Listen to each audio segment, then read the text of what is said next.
कर्नाटक महाराष्ट्रामध्ये भाषेच्या मुद्द्यावरून वातावरण तापलेलं असताना ना आपण गेलो होतो पिंपळगावच्या SBIच्या शाखेमध्ये. मग तिथं आपल्याला हे गृहस्थ दिसले. मग म्हटलं चला यांच्याशी वार्तालाप करताना कोणत्या भाषेतून बोलावं, कारण काही बँकेतले अधिकारी ना इतके चढेल राहते ना, त्यांना मराठी येत असून ते बोलती नाही बरं. त्यामुळे खेड्यातला अडाणी माणूस बँकेत गेला का त्याला अडचण येते.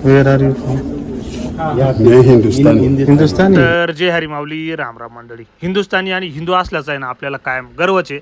तर आपल्या गाईचं नाव सुद्धा आहे ना आपण एकादशी ठेवलं बरं का. बरंच आपल्या फॉलोअर मंडळींची कमेंट होत्या का तुम्ही ना एकादशीच्या दिवशी गाय आणली ना मग तिचं नाव एकादशीच ठेवा. आणि आता व्हिडिओत येणार आहे ना समोर दृश्याची ना तुम्ही किळस कराल, पण तुम्हाला एक सांगू का, आयुर्वेदानुसार अमृता समान औषध म्हणजे ना गोमूत्र आहे. फक्त त्याला गाय मात्र आहे ना ही देशी असली पाहिजे, गिर गाय अशी. मग आपण अशा पद्धतीने 2 घोट मस्तपैकी मारून घेतले. सकाळी सकाळी दुकान उघडलं तर इतकी काउंटरवर घाण होती. म्हटलं नेमकं झालं काय, तर विषय असा होता का छोटं पिल्लू आहे ना आपलं गेलं होतं ना कोंडून रात्रभर दुकानामध्येच. मग अशा पद्धतीनं म्हटलं कुठं बसेल तर ते वरती ना फॅनवर बसेल होतं, चिव आवाज करीत 12 वेळ. मग तेवढ्यात तिची आई आलीच त्याला न्यायला.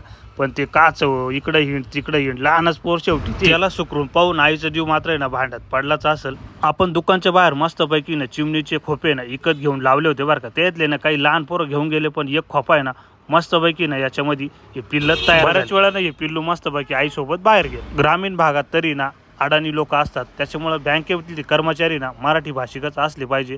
आणि ह्या गृहस्थांची जरा हेअरस्टाईल वेगळी लागली, त्याच्यामुळे म्हटलं चला यांच्याशी ना चर्चा करूया.